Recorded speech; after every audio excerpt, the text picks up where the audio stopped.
विकसित नलिनाश्रियं विस्फुरन्मन्दहास्यम् कनकरचितकूलं चारुगर्भावचूलम् तमपि निखिलसारं नौमि गोपीकुमारम् वंशी विभूषितकान्नवनीरदाभात् पीताम्बरादरुणबिम्बफलाधरोष्ठात् पूर्णेन्दुसुन्दरमुखादरविन्दनेत्रात् कृष्णात् परं किमपि तत्त्वमहं न जाने।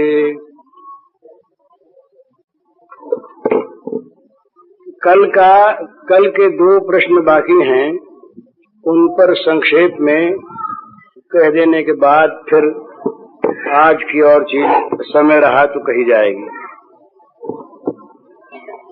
एक प्रश्न थोड़ा रूखा सा है पर है बड़े काम का। प्रश्न है, संसार से विच्छेद करने के बाद महात्मा लोग कहा करते हैं, भाई संसार से अपना विच्छेद कर लो, तो वो कैसे किया जाए?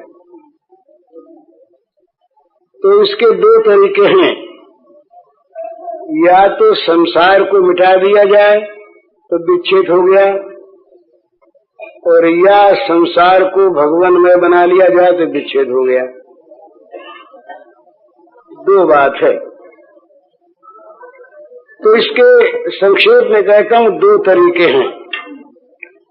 एक तरीका है अद्वैत वेदांत का, दूसरा भी है अद्वैत का ही, परंतु कुछ रसीला है भक्ति लिए हुए। ये साधना की बात भी है। ये जगत क्या है, इस संबंध में बहुत लंबे चौड़े व्याख्यान हैं, उनकी आवश्यकता नहीं। परंतु थोड़े में समझने के लिए साधना की दृष्टि से 3 चीज है: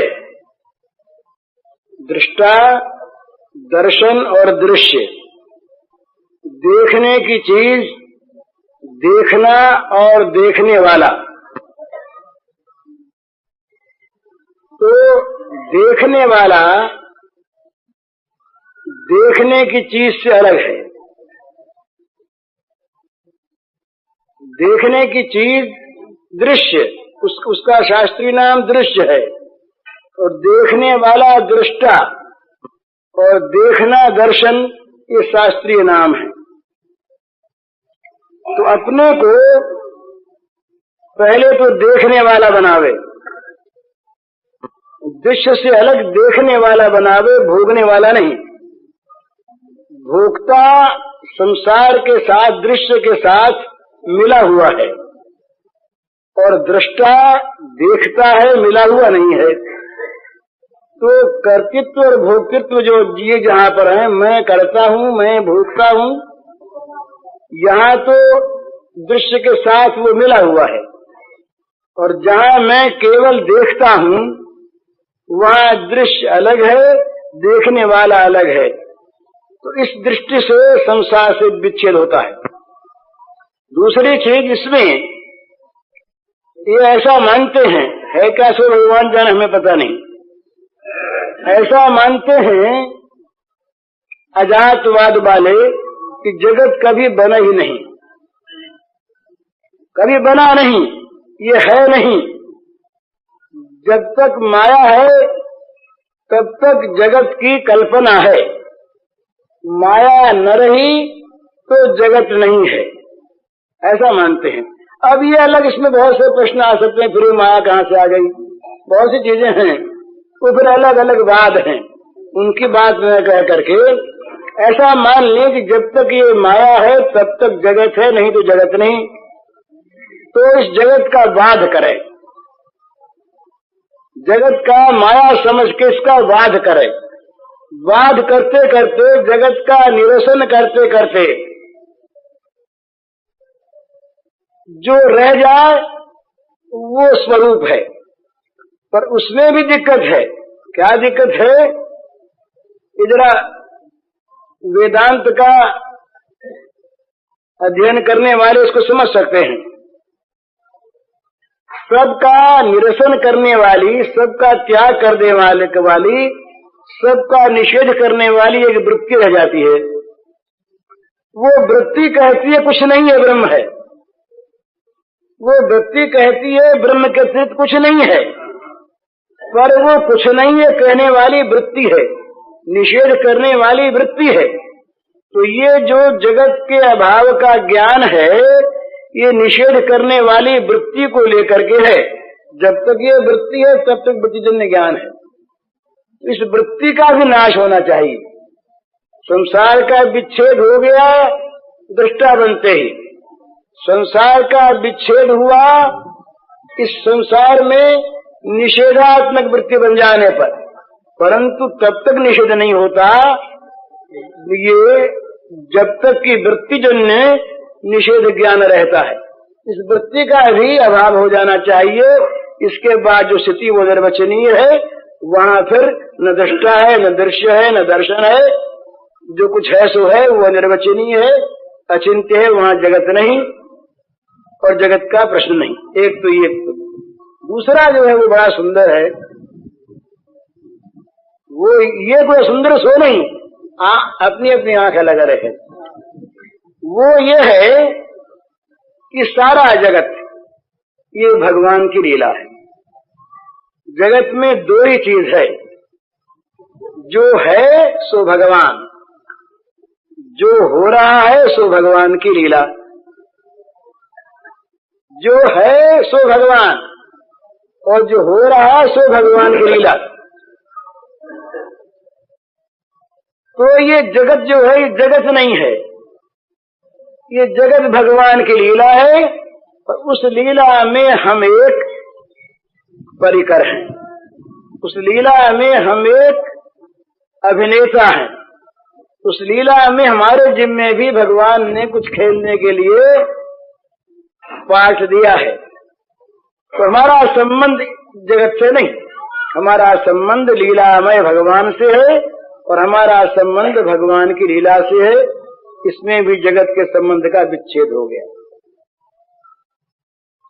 असल में जगत में जो ममता है वही बंधन है, और वो ममता जब सारी के सारी जगत में से निकलकर भगवान में आ जाती है, तब जगत का संबंध अपने आप विच्छेद हो जाता है। तीसरा एक भाव है इसी का, वो भाव है भगवत प्रेम का। भगवत प्रेम की जहाँ भूमिका है, वहाँ पर संसार का ये रूप नहीं है। वहाँ संसार का रूप बिल्कुल बदल जाता है और वहाँ फिर रह क्या जाता है, हेरत हेरत हे सखी हेरन गयो हेरान। ढूंढते ढूंढते ढूंढने वाला खो गया। बात वही, श्री गोपांगनाओं ने भगवान के अंतर्धान हो जाने पर रास मंडल में, रासोत्सव के दिन शारदीय रात्रियों में जब वो भगवान अंतर्हित हो गए, तो इन्होंने भगवान को खोजना शुरू किया। खोजना इसी का नाम है। हम लोग खोजते कहाँ हैं? अपनी याद रख के उनको खोजते हैं, अपने को बनाए रखकर उनको खोजते हैं, अपनी सत्ता की रक्षा करते हुए किसी अनंत सत्ता को चाहते हैं, तो ये सत्ता उसमें बाधक हो जाती है। गोपियों ने खोजा कैसे? खोजते खोजते उन्होंने अपने को भुला दिया। श्रीमद् भागवत के रास पंचाध्याय में आता है, उन्होंने खोजते खोजते अपने को भुला दिया। खोजने वाली नहीं रह गई कोई। जिसको खोज रही थी उनको ऐसा अनुभव हुआ कि हम वही हैं। जिनको खोज रही थी उन्हें स्वयं अनुभव हुआ कि हम वही हैं, और इसका प्रमाण वो लीला करने लगी। किसी ने गोवर्धन उठाया, किसी ने काली नाग नाथा, किसी ने माखन चोरी की। इस प्रकार से तमाम गोपांगनाएं और भगवान को खोजती खोजती भगवत स्वरूप हो गई। ये खोजने का ये सुंदर तरीका है, बोला ये आदर्श है। ये एक बात बहुत ध्यान में रखने की साधकों के लिए बहुत आवश्यक प्रत्येक साधना में। जब तक साधक अपने सब कुछ की रक्षा करता हुआ साधना करता है, तब तक उसके चिंतन का बहुत सा हिस्सा अपने में लगा रह जाता है। समर्पण हो कैसे? हम लोग बात करते हैं पूर्ण समर्पण, फुल सरेंडर, पूरा पूरा अर्पण, सर्वात्म निवेदन। वहां तो कहते हैं सर्वात्म निवेदन में निवेदन करने वाला भी जब तक रह जाता है तब तक निवेदन पूरा नहीं होता। निवेदन करने वाला जब तक अलग रह गया तब तक पूरा नहीं हो गया। और जब तक निवेदन की बात तो अलग रही, अपने आप की पूरी रक्षा करता हुआ, अपने आप को पूरा पूरा बचाता हुआ, और अपने बचाने में अपने मन का, अपनी बुद्धि का, अपने इंद्रियों का, अपनी सारी चातुरी का प्रयोग करता हुआ जब वो भगवान को चाहता है, तो भगवान कहते हैं भैया तुम मुझको कहाँ चाहते हो, तुम तो अपने को भी साथ साथ चाहते हो। मेरा चाहना तब होगा जब अपने को मेरी चाह में मिला दोगे। अपने को, अपनी चाह को नहीं। जब तुम अपने आप को मेरी चाह में मिला दोगे, मेरी चाह ही तुम्हारा जीवन बन जाएगा। भगवान की चाह ये प्रेमी का जीवन, जीवन का स्वरूप भगवान की चाह। तो ये जब इस प्रकार की अनन्य चाह पैदा होती है, उस समय जगत नहीं रह जाता।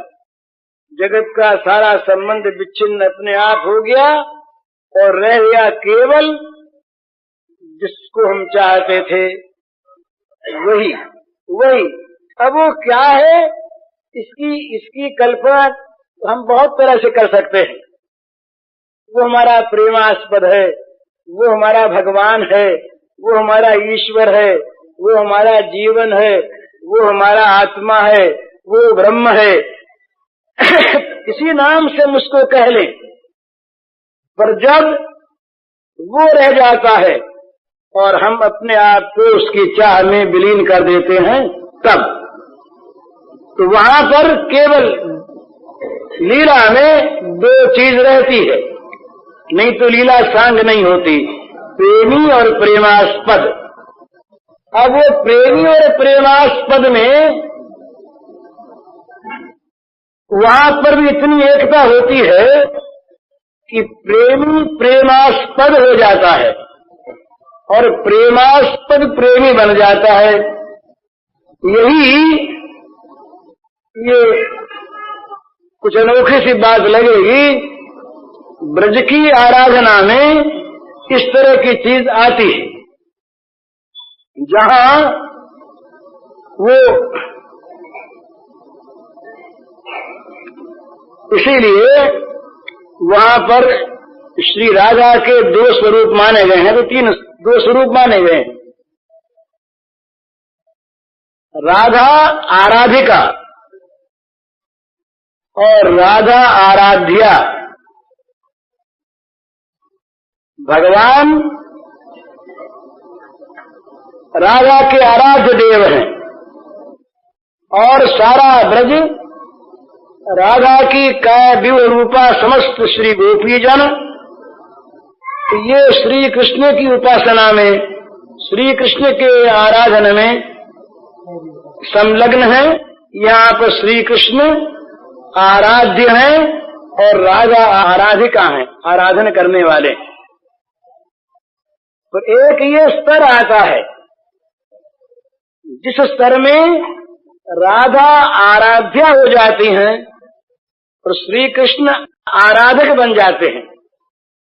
श्री कृष्ण उपासक हैं और श्री राधिका उपास्या हैं। ये डरने की बात नहीं है, ये समझने की चीज है कि जहाँ साधना अत्युच्च कोटि में पहुंचती है कोई भी, वहाँ ये परस्पर का भेद मिटने लगता है और एक दूसरे में एक दूसरे का इस प्रकार का भाव प्रकट होता है और उसके बाद जो एकात्मता होती है वो फिर अनिर्वचनीय होती है, उसको कहा नहीं जाता। तो ये रसिकों की भाषा में निकुंज के द्वार तक का वर्णन होता है, निकुंज के द्वार का वर्णन आता है, निकुंज के अंदर का वर्णन नहीं आता। क्यों नहीं आता? वो अचिंत्य है, वो अनिर्वचनीय है, वो कहने सुनने की वस्तु नहीं। वो जब कभी किसी भाग्यवान को उस प्रकार का सौभाग्य प्राप्त होता है तो वो उसे दर्शन भले ही कर ले, अनुभव भले ही कर ले, अनुभूति की वस्तु है, वाणी की वस्तु नहीं, चित्त के द्वारा चिंतन करने की वस्तु भी नहीं। तो इस प्रकार होते होते जब केवल भगवान रह जाते हैं और वो भगवान स्वयं और असल में पहले भी एक ही हैं, ये प्रेमी और प्रेमास्पद पहले दो नहीं है, ये केवल लीला है। तो इस लीला में आरंभ से ही जगत नहीं रहता है, जगत का उच्छेद है तो जगत के साथ संबंध नहीं रहा, ये तीसरी बात। तो ये संक्षेप में उनके प्रश्न का उत्तर है। दूसरा प्रश्न है भगवान के नाम के संबंध में। तो नाम के संबंध में दो चीज है। नाम की जितनी महिमा गाई गई है उतनी महिमा शायद किसी साधन की नहीं गाई गई। निर्गुणवादी संत, सगुणवादी संत, कबीर, दादू, नानक, रैदास, ये सब भी, और तुलसीदास, सूरदास भी, आचार्यों में अद्वैतवादी आचार्य भी, भगवान शंकराचार्य सहस्र नाम पर भाष्य करते हैं। विष्णु सहस्र नाम पर शंकराचार्य का भाष्य है। शंकराचार्य ने बहुत बड़ी बड़ी नाम की स्तुतियां की हैं, अन्य आचार्यों ने तो की है। तुलसीदास, सूरदास ये नाम पर मरे फिरते हैं। गांधी जी की बात उसे सुनाई थी मैंने। नाम के संबंध में गांधी जी से मेरी बहुत दफे बातचीत हुई, पर 3 प्रसंग ऐसे हैं जो गांधी जी के साथ मेरे आए। एक बार तो एक राम नाम के आढ़तिया थे, लक्ष्मणगढ़ के थे जयपुर स्टेट में। वो बही रखते थे और सबसे लिखवाते थे, इतना मैं जप करूंगा रोज। उन्होंने लाखों सहियां करवाई, पढ़े लिखे नहीं पर बड़ा सुंदर उनका काम। तो बंबई आए, हम लोगों के पास बहुत आते थे। तो जमुना लाल जी ये सीकर के पास गई है, तो जमुना लाल जी से कहा कि तुम साथ चलो। तो जमुना लाल जी और मैं और आरतिया जी, हम लोग, गांधी जी आए हुए थे बंबई में, लेबरनम रोड में ठहरे थे, हम उनके पास गए। जाते उन्होंने बही सामने डाल दी, तो सही करो। तो गांधी जी बोले क्या बात, काहे की सही करवाते हो? तो जमुना लाल जी ने समझाया, इस तरह से ये बालूराम जी हैं, हमारे देश के हैं, और हिंदू, मुसलमान, पारसी किसी से भी भगवान के नाम का जप करने का ये हस्ताक्षर करवाते, नियम दिलवाते। तो बड़े प्रसन्न हुए गांधी। प्रसन्न तो हुए, पर प्रसन्न होकर के बोले कि भाई मैं हस्ताक्षर नहीं करूंगा। क्यों नहीं करेंगे? वहां तो प्रश्न था बालूराम जी का, आरती क्यों नहीं करेंगे? तब बोले वो कि बड़ी सुंदर चीज, उनकी नाम निष्ठा उस दिन मालूम हुई। उन्होंने कहा कि जब मैं अफ्रीका में था तब तो मैं संख्या रख के जप करता था, लेकिन अब तो मैं दिन भर जप करता हूँ। इसलिए थोड़े समय के लिए मैं हस्ताक्षर क्या करूं, इतनी संख्या में करूंगा, ये मैं क्यों लिखूं। उसके बाद उसी दिन हम गए मालवीय जी के पास, वो ठहरे थे राजा गोविंद लाल के यहाँ, वहां गए, उन्होंने सही कर दी। उन्होंने ये लिखा कि मैंने जब से होश संभाला, ये उनके शब्द हैं, तब से मैं रोज भगवान का नाम जपता हूँ और जब तक होश रहेगा तब तक रोज जपता रहूंगा। ये मालवीय जी ने लिखा, इतने बड़े दो नेता। दूसरी बार मैं गया गांधी जी के पास, हमारा कल्याण का निकल रहा था भगवन नामांक, तो भगवन नामांक निकल रहा था, गांधी जी साबरमती में थे, उनसे मैं कुछ लिखवाने गया, तो मैं गया, मैंने कहा महाराज इसमें लिखिए। तो उनका ऐसा स्वभाव था, बड़े विनोदी, उन्होंने कहा भी कुछ दक्षिणा दो तो लिखें। हमने कहा क्या दक्षिणा चाहते हैं, बोले तुम कुछ नाम जप का नियम और करो, ये दक्षिणा। अच्छी बात, तो बोले अच्छा हम लिखते, तो उन्होंने लिख के दिया, तो छपा है कल्याण के भगवान नामांक में, छपा है उनके नाम से। उसका भाव ये कि चाहे राम नाम हो, चाहे द्वादशाक्षर मंत्र हो, तो इसमें अपरिमित शक्ति है, विलक्षण शक्ति है, तो सब कुछ करने में समर्थ है, परंतु ये बुद्धिवादियों के काम की चीज नहीं। इसका आरंभ श्रद्धा से होता है, बुद्धि से नहीं, ये उसका सार्थ। तीसरी बार मैं फिर गया, एक बार साबरमती में जा रहा था देश तक, उस समय कल्याण निकल गया था, तो कल्याण में सूचना निकलती है हर साल भगवान नाम जप करने की, तो कल्याण मेरे हाथ में था, उन्होंने देख लिया, उन्होंने कहा ये क्या है, हमने कहा ये लोगों से नाम जप करवाते हैं। तो कितना होता है, मैंने कहा लगभग 10 करोड़। तो कहा तो बड़ा अच्छा, बहुत अच्छा करते हो, बड़े पसंद हुए। फिर चुपके से हंसे, हंसकर बोले, वो तकिया था उनका, गोल तकिया, वो अलग किया, एक माला निकाली, कहा देखो ये रात को अकेले में मैं भी जपता हूँ, सबके सामने नहीं जपता, समझे। ये भी कल्याण में छप चुका है, ये संस्मरण। तो आज के युग के गांधी जी, जो यद्यपि आज के जो गांधी जी के पीछे के लोग हैं, ये गांधी जी की इस बात को नहीं मानते और बात सारी मान लेते हैं राजनीति की। और यहाँ हमने सुना, एक अच्छे आदमी ने कहा हमसे कि उनके पुराने संस्कार रहे घर के, वो वल्लभ संप्रदाय के वैष्णव रहे, इसलिए उनके संस्कार रहे, ये कोई मानने की चीज नहीं। इसलिए उनकी प्रार्थना बंद हो गई, प्रार्थना कोई नहीं करता, एक विनोबा जी के संप्रदाय को छोड़ करके, और सब काम करते हैं। तो भगवान नाम के संबंध में जितना आप शास्त्रों में देखेंगे, तमाम पुराण भरे हुए, वेदों में नाम की महिमा, सब जगह नाम के महिमा, और जितने संत हुए निर्गुणवादी सगुणवादी, सब में नाम की महिमा गाई। और आज के गांधी जी तक ने, जिनको हम सुधारकों में श्रेष्ठ मानते हैं, जो राष्ट्रपिता माने जाते हैं, उनका भी ये मत छपा हुआ है। और उन्होंने राम नाम पर तो यहाँ तक लिखा, उन्होंने लिखा कि राम नाम मेरे पास न होता तो मैं अपने जीवन में अपने को पवित्र आचरण वाला नहीं मानने के लिए लग रह जाता। उन्हें घटना लिखी लंदन के होटल में किस प्रकार एक दिन उनका पतन हुआ जा रहा था, उस समय घटना उन्होंने लिखी है। उस समय तो मेरे गांव का आदमी था, बूढ़ा, उसने कहा मोनिया सावधान, क्या करता है, और भगवान का नाम याद आया, उस नाम ने मेरी रक्षा की, ये उन्होंने लिखा। और नाम के द्वारा उन्होंने लिखा कि मैंने तो चमत्कार प्राप्त किए नाम के द्वारा, सिद्धियां प्राप्त की नाम के द्वारा, रोगों से लोगों को मुक्त किया नाम के द्वारा, राम नाम परम औषधि है, ये उन्होंने लिखा।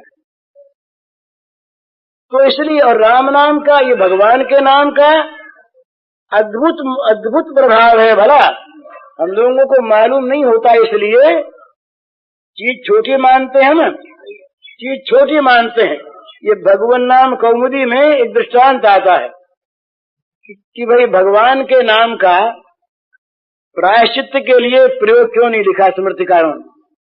तो वो कहते हैं कि एक कोई बहुत बड़े आदमी थे, तो उनका कोई एक जुलूस जा रहा था। उस जुलूस में उनके साथ एक आदमी के साथ सिंह था, सिंह। तो रास्ते में कुत्ते भौंके, तो किसी ने कहा कि इन कुत्तों को सिंह को छोड़ो ना। उन्होंने कहा कि कहीं कुत्तों को सिंह छोड़ा जाता है, कोई बड़ा मतवाला हाथी आया होता, वो कहीं गरजता तो सिंह छोड़ते। सिंह कहीं कुत्तों के लिए होता है, तो मामूली पाप नाश के लिए क्या नाम का प्रयोग करें? नाम तो कोई महापातक सामने आ जाए तो एक नाम के नामाभास से पाप का नाश हो जाए, इसलिए स्मृतिकारों ने नाम का प्रयोग नहीं लिखा, नाम का अपमान होते समझ करके।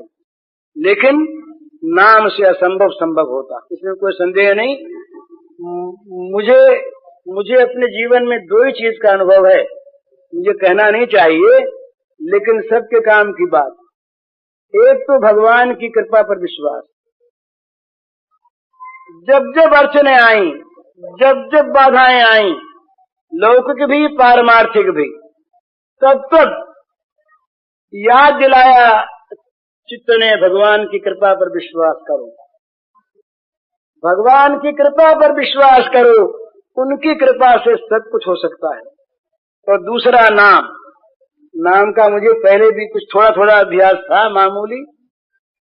जब मैं जेल में था 1916 में, पहल जब जेल की उस कोठरी में पहुंचा, जवान उम्र थी, 24 वर्ष का था मैं, तो वहां चित्त घबराया तो मन में आया भगवान का नाम जपें। तो बुद्धि थी नहीं, सोचा कि बिना माला कैसे जपें। तो जेल में उस शिक्षकों के सामने एक संतरी पहरा दे रहा था, हिंदू था। मैंने उसको बुलाया, मैंने कहा भाई माला मुझे एक ला दो, मुझे जप करना है, नाम जपना है। तो वो उसको मैं गुरु मानता हूँ। उसने कहा कि माला तो मेरे पास नहीं, पर मैं तुम्हें एक बुद्धि बताता हूँ। मैंने कहा क्या? तो कहा तुम अंगुलियों पर जपो, जब 108 पूरे हो जाए तो मैं एक कील देता हूँ, कील लोहे की, तो दीवार पर एक लकीर खींच दो, तो एक माला हो गई। ऐसा तो मैंने कहा अच्छी बात। तो पहल मैंने ये लंबे काल तक जप करने का अभ्यास वही शुरू हुआ जेल में, अलीपुर जेल में। वो जेल का अभ्यास फिर नजरबंदी में भी रहा 2.25 साल तक, और उस अभ्यास ने इतना काम करवाया कि वो गांधी जी ने लिखा है कि मुझे पहले भूत का भय लगता था। जब छोटा बच्चा था मैं, तो मेरी धाय थी, वो कहती कि राम राम जब बेटा तेरा भय मिल जाएगा। तो गांधी जी लिखते हैं कि वो मेरी धाय गुरु थी पहली, जिससे मैंने राम नाम सीखा।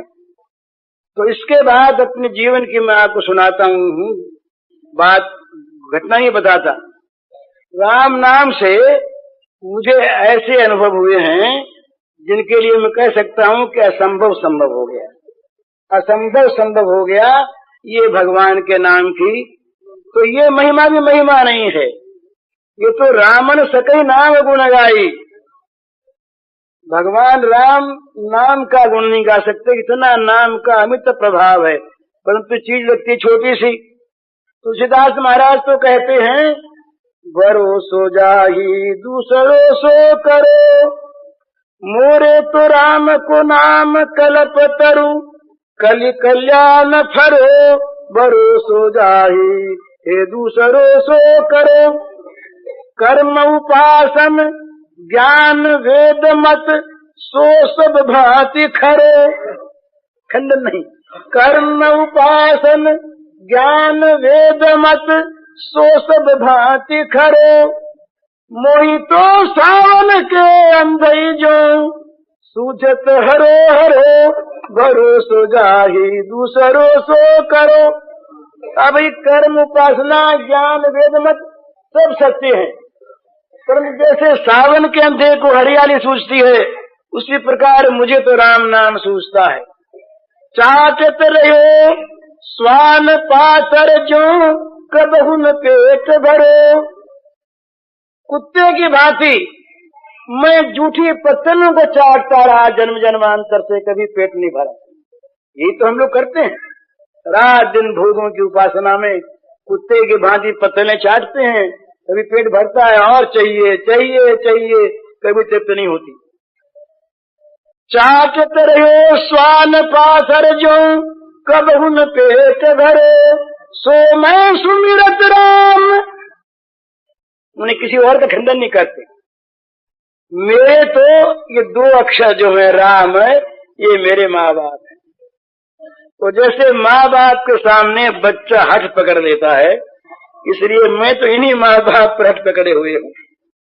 अब जो अंत के शब्द हैं वो कवि के नहीं, बनावट ही नहीं, अनुभव। वो कहते हैं शंकर साखी जो राखी कहो कछु तो जर जी गयो, शंकर साखी जो राखी कहो कछु तो जर जी गयो, अपनो भलो राम नाम हिते तुलसी समुझ पर भरोसो जाहि दूसरो सो करो।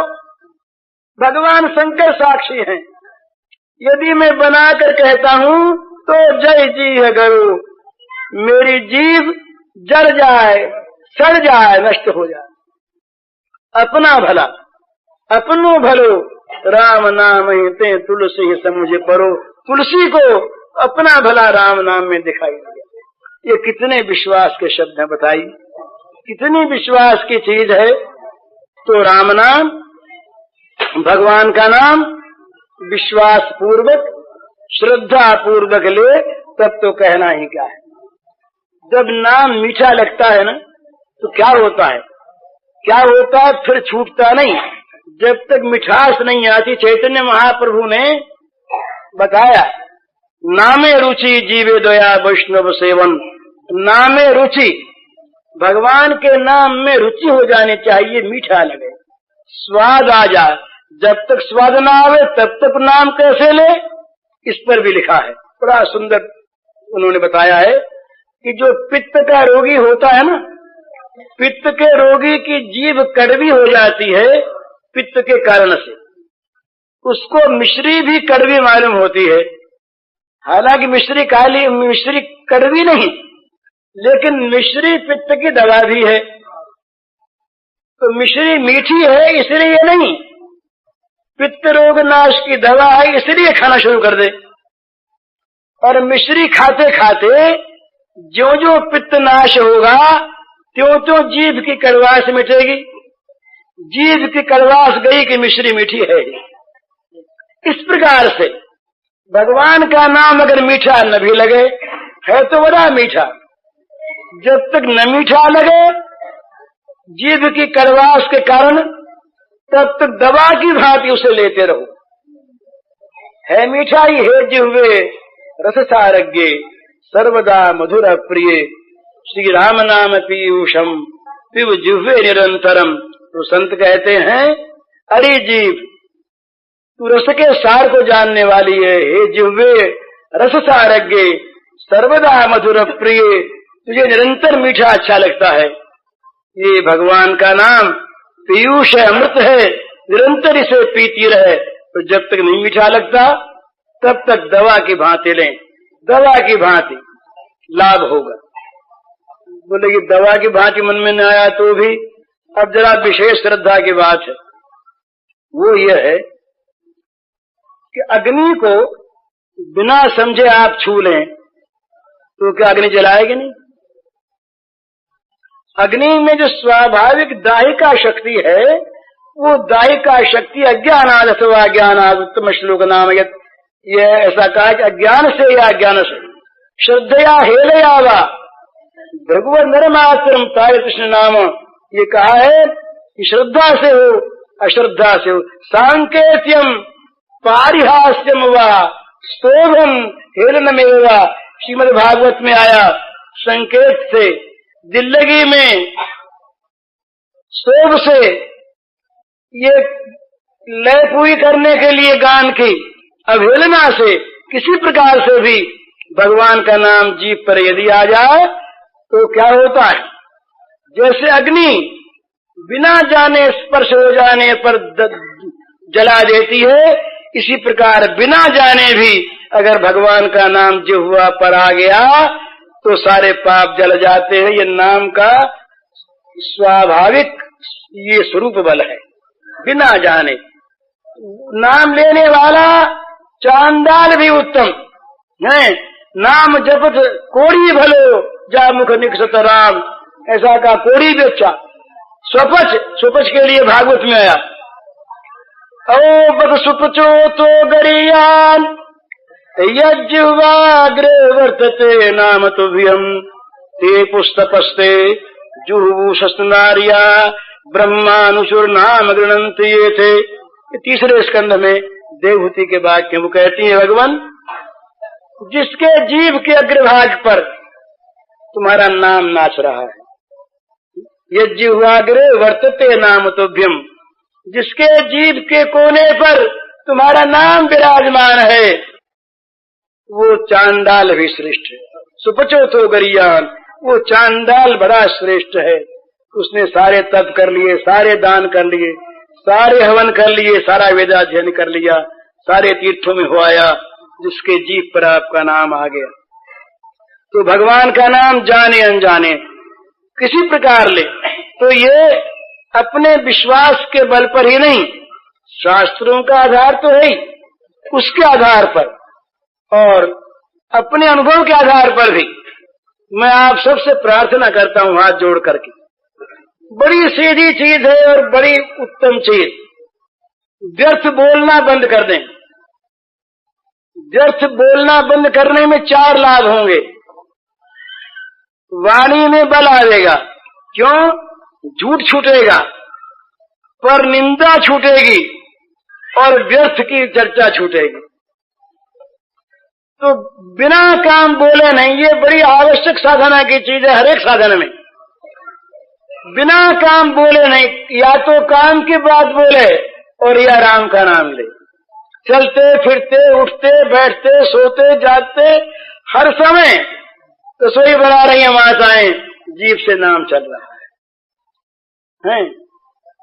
अगर होते होते कहीं भगवान चित्त में आ जाए, सामने नाचने लगे, तो कहना क्या है? वो बड़ी तारीफ करती हैं श्री गोपांगनाओं की, मथुरा की देवियां। वो कहती हैं, या दोहने वहनने मथनोपलेप प्रेम खेंखना रुदितो क्षणमाजनादौ गायन्ति चैन मृतधियो सुकंठ्यो धन्या ब्रजसे रुक्रम चित्तयानाः। उन श्री ब्रजदेवियों को धन्य है जिन ब्रजदेवियों के चित्त पर निरंतर भगवान चढ़े रहते हैं। वो घर का सारा काम करती हैं,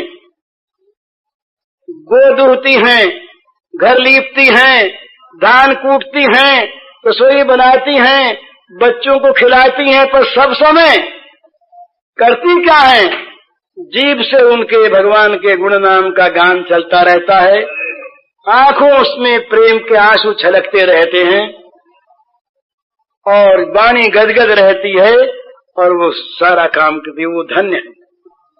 तो घर का काम आप सब करें, हम सब अपना अपना काम करें, पर जब जीभ खाली हो, जीभ को खाली रखें।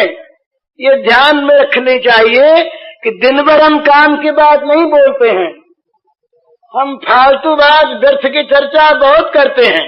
उस सारी चर्चा बंद कर दें, काम की बात बोलें और बाकी जीभ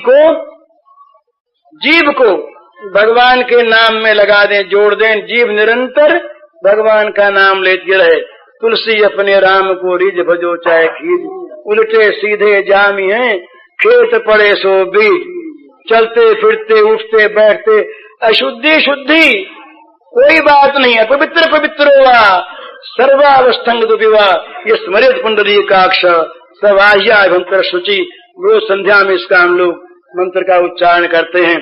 भगवान का स्मरण जो करे वो धन्य, जो करावे वो धन्य। ते सभाग्या मनुष्येषु कृतार्थ निश्चितम स्मरन्ति ये स्मारयन्ति हरेर नाम कलव युगे।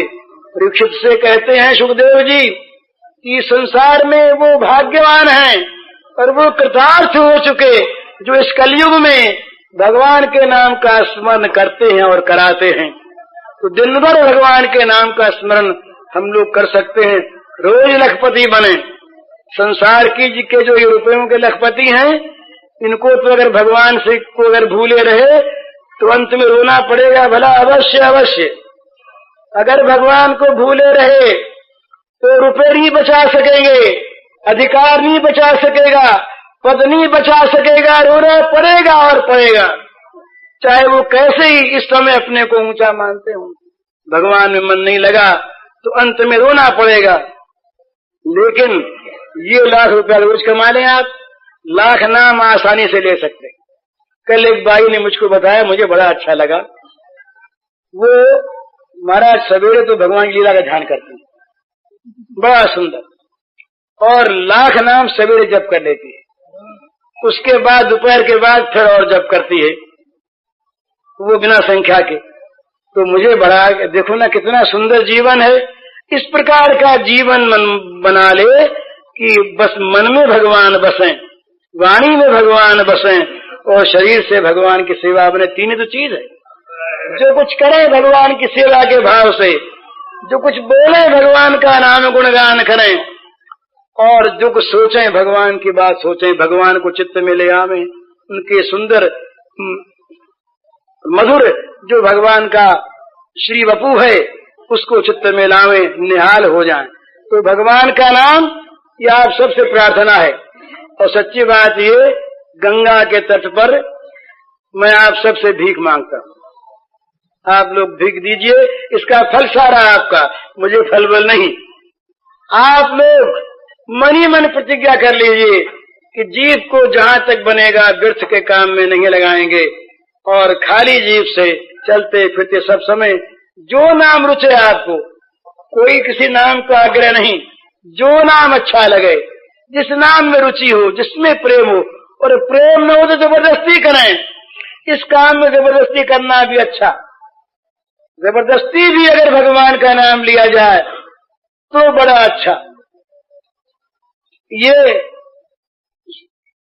भूल से भी नाम निकल जाए, जड़ से निकल जाए, पतितो स्खलितो मन गिरते हुए पैर फिसल गया, गिरने लगे, जमाई आ गई, भगवान का नाम ले लिया। अपने आप पहले बड़ा अच्छा था, अब तो अंग्रेजी के कारण से छूट गया। चिट्ठी लिखते थे ऊपर श्री राम जी, मिले आपस में तो जय राम जी, जय गोपाल जी, जय नारायण, जय गोविंद, भगवान का नाम। अब तो यूं सिर में मार ली अपने है? ये भगवान का नाम, जमाई आई भगवान का नाम, छींक आई भगवान का नाम, सो के उठे भगवान का नाम, सोने लगे भगवान का नाम, नहाने लगे भगवान का नाम। किसी प्रकार से ये जीवन में 10-20 बार 50 बार भगवान का नाम आ जाए जिह्वा पर, पवित्र हो गया, पवित्र हो गया, एक अंग भगवान से लग गया, पवित्र हो गया। रामकृष्ण ने, परमहंस ने लिखा एक जगह, विवेकानंद के गुरु लिखा है कि अमृत का कुंड कोई हो, उसमें चाहे उतर करके कोई नहा ले, और चाहे कोई भूल से गिर पड़े, और चाहे कोई ढकेल दे, अमृत के कुंड में अगर अवगाहन हो गया तो अमर हो गया। इसी प्रकार भगवान का नाम मन से ले, मन से ले, भूल से निकल जा, और चाहे जबरदस्ती लेना पड़े तो इसमें लाभ ही लाभ, लाभ ही लाभ। भगवान के नाम के समान लाभ की कोई चीज नहीं। एक छोटी एक कहानी कह दूं मैं आपको, कहानी। नाम की तो अमित महिमा है, नाम की महिमा का वर्णन तो महीनों तक होता रहे तो चुकता नहीं। एक कहानी सुनी मैंने एक महात्मा से, बड़ी अच्छी। उन्होंने कहा भाई भगवान के नाम को कोई बेचे नहीं, वैसे कहा करते बोले बेचना मत। और बड़े बड़े महात्मा, अयोध्या में गोमतीदास जी महाराज से जो जाता नाम, वृंदावन में रामकृष्ण जी महाराज से जो जाता नाम, और कुछ नहीं, बोले नाम लो, और सब बातों में से कुछ नहीं, बड़ी बड़ी बातों में कुछ नहीं पाया, नाम नाम बताते। तो एक महात्मा ने कहा नाम को बेचना मत। उन्होंने कहानी सुनाई। उन्होंने कहा भी 2 भाई रहे, कहानी चाहे कल्पित हो पर है बड़े काम की। 2 भाई थे, छोटा भाई बड़ा भाई। तो बड़ा भाई जरा संतों की सेवा करता, छोटा भाई उससे जरा नाराज रहता तो और न वो भगवान का नाम लेता, तो बड़े भाई के मन में आई कि भाई छोटा भाई है, ये मेरा भाई है, ये भी भगवान में लगे। तो एक बार एक संतों की मंडली आई, तो संतों की मंडली में वो गया बड़ा भाई, उसने कहा महाराज एक दिन आप पधारे, मेरा भाई जो है ये नाम विमुख हो रहा है, भगवान विमुख हो रहा है, कैसे इसको लगावे? तो उसने कहा हम उपाय करें। उपाय यह है कि तुम हमको एक दिन जमाओ और बाजे गाजे के साथ ले जाओ, बाजा बजाते हुए फिर सब उपाय हम कर लेंगे। तो संतों को वो बस सवारी निकाली, जुलूस निकाला और बाजे बजते हुए और घर में रसोई बने। तो छोटे भाई ने पूछा ये क्या दंगा आज है? तो बड़े भाई ने कहा संत आ रहे। संत आ रहे फिर बाजे बाजे कैसे? पूरे संतों की सवारी आ रही है। तो उसने कहा हमसे ये सब रंगा नहीं देखा नहीं जाता, अब उनके सामने बोल के तो क्या करें, हम अपना कोठरी में बंद हो जाते हैं, संत फंत जब यहाँ से निकल जाएंगे तब चले आएंगे। तो वे कोठरी में जा करके अपने आप उसने अंदर से बंद कर लिया, अंदर बैठ गए, बाजे से आए, भोजन तो समाप्त हो गया। तब संत ने कहा कि देखो भाई हम तो यहाँ रह जाते हैं, इसी बाजे के साथ मंडली को भेज दो, हम अकेले रहेंगे, उपाय करेंगे। तो कहा अच्छी बात, सारी मंडली को भेज दिया, बाजा बजा, इन्होंने समझा कि वो गए, अब खोलते हैं। और वो जो संत थे वो ठीक दरवाजे पर किवाड़ों के पास आके खड़े हो गए मजबूती से। किवाड़ खोला उसने, खोलते हाथ पकड़ लिया। अभी आजन में ब्रह्मचारी संत, इनके बल का भी क्या ठिकाना, हाथ छुड़ाए बहुत, कसमस का ही छोड़े नहीं यार, तो छोड़ हाथ। तो कहा राम नाम कर छोड़ूंगा, एक बार राम नाम कह दे। तो नहीं कहूंगा, नहीं कहूंगा, छोड़ हाथ। अब छूटे रही, कसमस बहुत करे, आकर हैरान हो गए, अच्छा राम छोड़ दे हाथ। तो हाथ छोड़ दिया, पर देख याद रखना बेचना नहीं, बेचना नहीं, याद रखना। हाथ तो छोड़, हाथ छूट गया। संत अपने निवास स्थान पर लौट गए। होते होते बड़े भाई की मृत्यु हो गई, इनकी भी मृत्यु हुई। इन्होंने जीवन में बहुत अनाचार दुराचार ये कराए थे। यमलोक में गए, यमलोक में वहां हिसाब किताब देखा जाने लगा, कहा भी इनके कितना पुण्य कितना पाप क्या क्या है। तो ये कहा गया कि एक बार इसने राम नाम लिया है मुंह से, ये तो पुण्य है, और बाकी सब तो ऐसी ऐसी चीज है। तो यमराज ने पूछा कि बोलो भाई तुम पहले राम नाम का फल लेना चाहते हो या औरों का? बोले राम नाम। तो बोले क्या फल दें? अब उसे याद आ गई संत की बात की, बेचना नहीं। उसने कहा कि जो राम नाम का फल उसे दे दो। अब राम नाम के फल की कल्पना यमराज कैसे करे? उसका तो कोई कूटा हुआ फल नहीं है, जितना चाहे उतना ही फल, जो चाहे वो फल। तो यमराज ने कहा हम जानते हैं तुम जो कहो दे दे, तुम जो मांगो वो राम नाम के फल में तुमको मिल जाएगा, तुम्हारे सारे पाप नाश कर दें, और कुछ बोलो दे दे जो चाहो।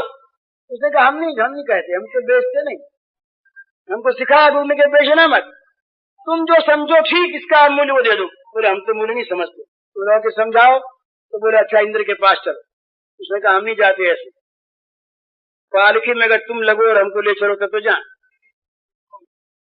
अच्छा साहब पालकी बनी, पालकी में एक तरफ यमराज लगे, 3 देवता और लगे, इंद्रलोक में गए। जब देखा स्वर्ग में देवराज ने कि ये क्या चीज है, ये यमराज स्वयं धोखे ला रहे, कौन आ रहा है?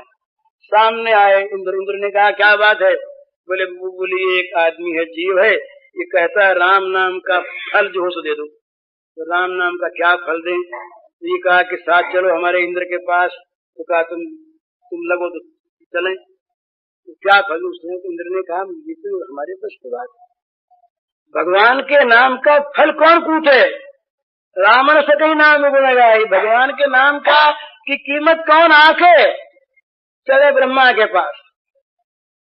तो उसने कहा तुम भी लगो, तब जाएंगे तो नहीं जाएंगे। तो इंद्र लगे और यमराज लगे, ब्रह्मा जी के पास गए।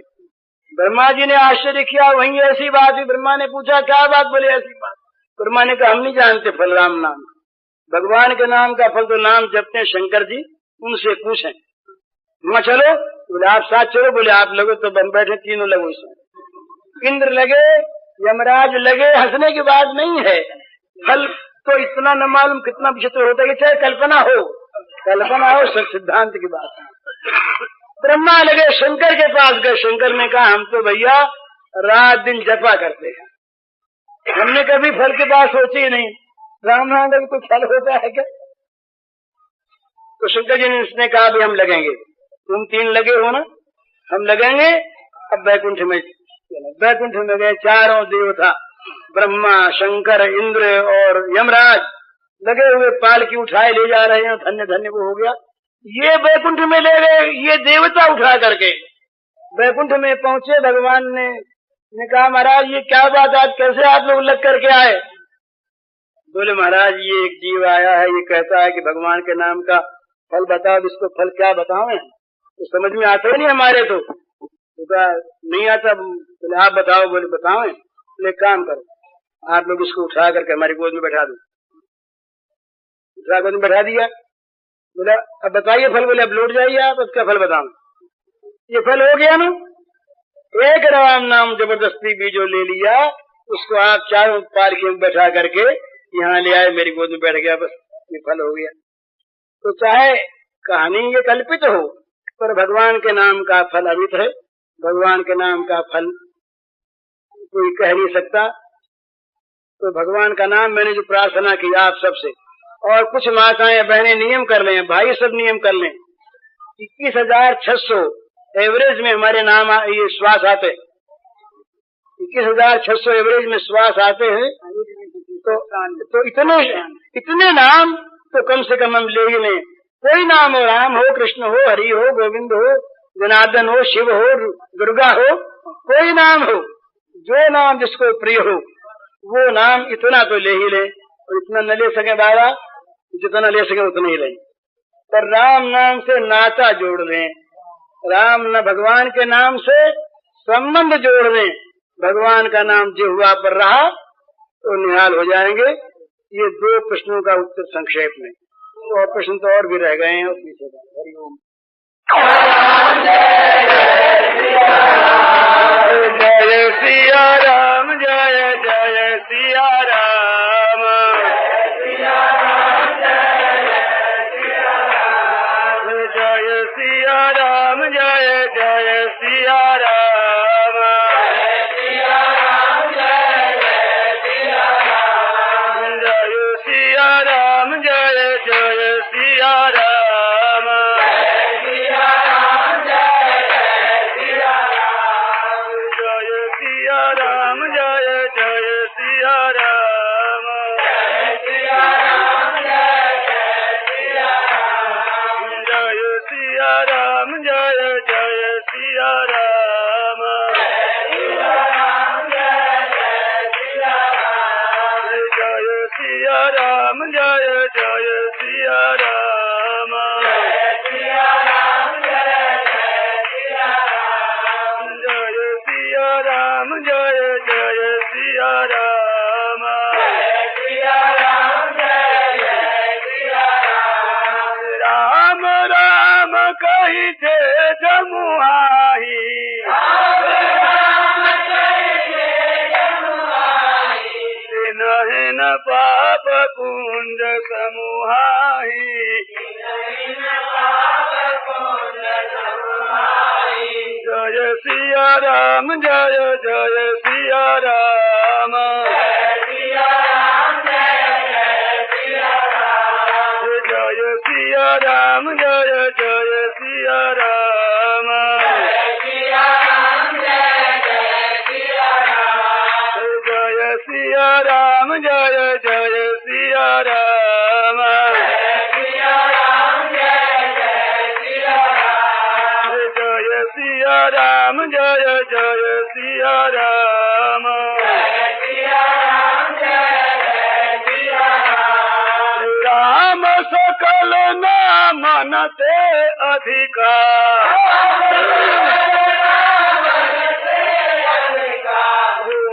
नाथ नाग खग गणपतिका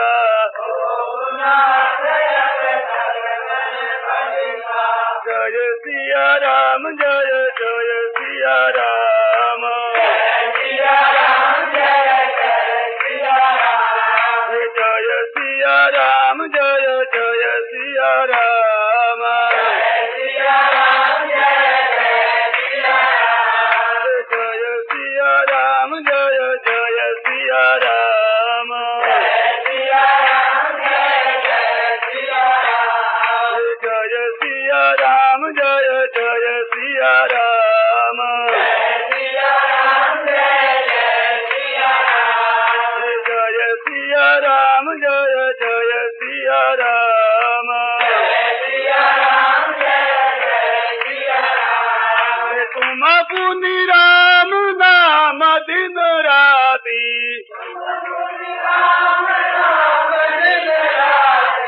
सादर जपहु अनंग राति सादर जपहु अनंग राति जय सिया राम जय जय सिया राम जय सिया राम जय जय सिया राम जय सिया राम जय जय सिया राम जय सिया राम जय जय सिया राम जय सिया राम जय जय सिया राम जय सिया राम जय जय सिया राम जय सिया राम जय जय सिया राम जय सिया राम जय जय सिया राम उमा कहूँ मैं अनुभव अपना